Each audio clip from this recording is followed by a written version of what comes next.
Ano-ano ba yung mga dapat malaman bago magkasa ng business na vending machine? Magandang business ba ito? Kumusta ang kita? At paano i-operate? Lahat yan susubukan kong sagutin sa video na to.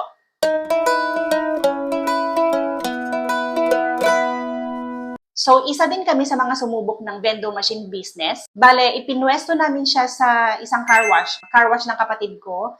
So, sa labas lang ng car wash, along kalsada yon. And malapit sa isang high school. Bale, 6 months din nag-run yung business namin na yon. So, yung first 1 to 3 months niya is medyo mahina talaga yung kita or mahina talaga yung kita kasi hindi pa naman talaga kilala ng mga tao or hindi pa napapansin or nadadaanan masyado ng mga tao. So, yung lumang 5 piso, yung kinonfigure namin na tatanggapin ng machine. Hindi namin sinet sa bagong 5 piso, yung silver na maliit na parang ka-size ng piso. Hindi namin siya sinet sa ganun kasi may posibilidad daw na madaya yung machine. So, pwede nilang lagyan ng piso, tapos tatanggapin yun ng machine. So, yes, nako-configure or nasa-set up yung machine kung anong klaseng coin yung gusto mong tanggapin niya or kung magkano ang ipresyo mo sa kape mo. So, pwedeng 10 pesos, pwedeng 5 pesos. Lahat naman ituturo ito sa bibilhan ninyo ng vending machine. Kami, ang binilhan namin is Enjoy. I'm not sure if you're familiar with this brand, pero it's quite famous.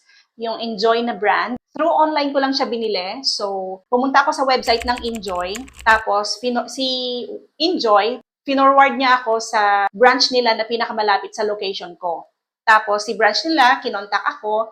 And then, doon na kami nag-transact. Binayaran ko na yung unit through sa legit banko nila. After ko mabayaran, same day din, pinapick up ko na siya sa Lalamove. So, ganun kabilis yung transaction namin. 1 day lang. Or hours lang. Basta may available na machine. But if you're going to do that, make sure lang talaga na legit yung mga nakakausap nyo or nakaka-transact nyo online. Kasi nasa 17,800 or 900 din yung halaga ng isang vending machine or vending package. Pumunta tayo sa usapang kita. So, nag-average kami dati ng 23 to 35 cups per day. So, mga ganyan. Minsan nakaka 40 cups din, pero hindi yan regular. Kumbaga, bihira lang talaga siya mangyari. Minsanan lang. So, kwentahin natin yung regular na kita ng vending namin. Let's say, nakabenta si vending ng 29 cups. So, 5 pesos times 29 is nasa 145 pesos ang benta sa isang araw. Ang pinakamababang benta is 5 to 6 or 5 to 7 cups, mga ganyan. Ganon naglalaro. So, oo, meron talagang mga araw na maalat. Ganon kaalat.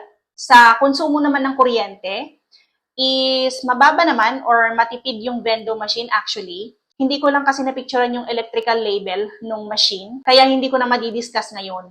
But as someone who personally used the machine, I can say na mababa talaga yung konsumo ng machine. So sa loob ng 24 hours, kailangan may 2 oras na pahinga yung machine. This is actually recommended as safety or ikatatagal ng buhay ng machine. So ang major lang na naging problema namin dito is napilitan si Mr. na i-pull out yung machine or i-give up yung business na yan is because yung walang awang pagsira or paglapastangan sa vendo. So, ayun, maraming pagkakataon at iba't ibang klaseng pangwawalang hiya ang nangyari dun sa vendo namin during the time na nag-operate kami.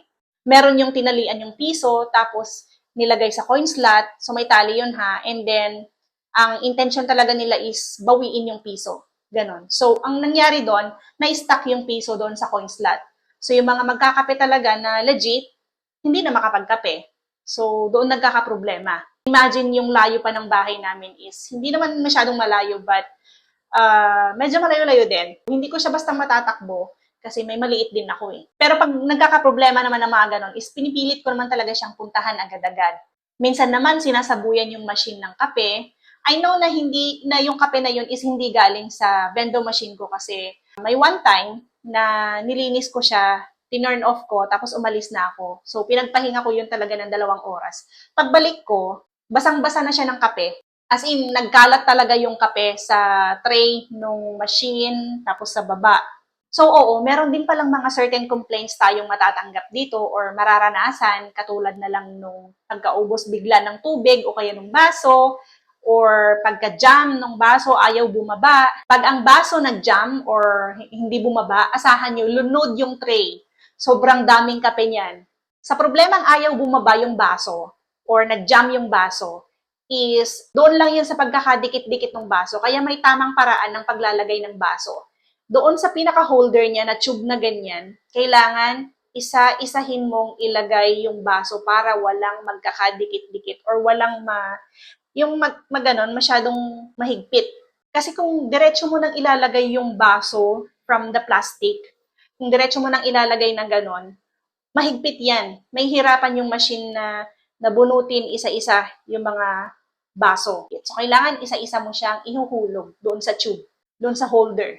So, ang last straw talaga na tumapos sa operation namin na yon is yung may one time na maglilinis sana kami.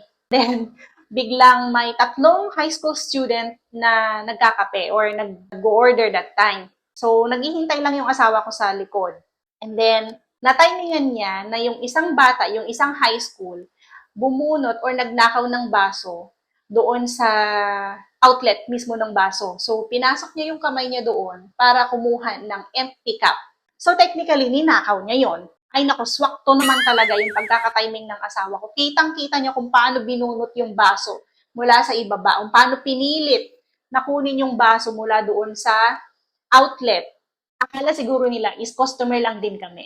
Hindi nila alam na andun kami para maglinis. Hindi lang yun yung mga scenario na parang wawalang hiya yung vendo. Meron pa yung andaming mga kalat na nadadatnan namin sa umaga, tapos sobrang dungis ng machine pag lilinisan ko tuwing umaga.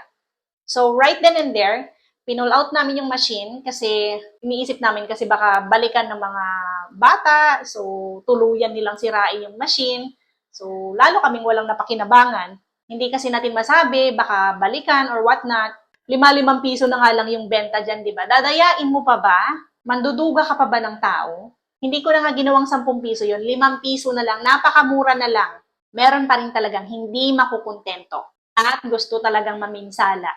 Mas okay siguro konti kung sa labas na lang, may sari-sari store ka, tapos sa labas mo na lang ng sari-sari store mo ilagay, ipwesto yung vendo machine mo. Mas madali mo siyang mababantayan, mas madali mo siyang nasisilip, madali mo siyang nare-respondehan kung may mga problema, gano'n. Sa paglilinis naman ng vendo machine, sa loob ng vendo machine, tulad ng mga container ng tubig, mga canister, yung lagayan ng mga powder, canister ang tawag doon. Mga funnel, daluyan ng tubig, at kung ano-ano pa. Ituturo lahat yan ng detalyado sa bibilhan nyo ng machine para sa tama at maingat na procedure. So, I'm not discouraging you to do this business, but I would suggest na kung meron kang, or sa tapat na lang ng bahay nyo kung wala kang sari-sari store. So, isa-safety mo lang talaga yung lulugaran niya, tingnan mo kung maayos yung mapupwestuhan niya and all that. Yun lang.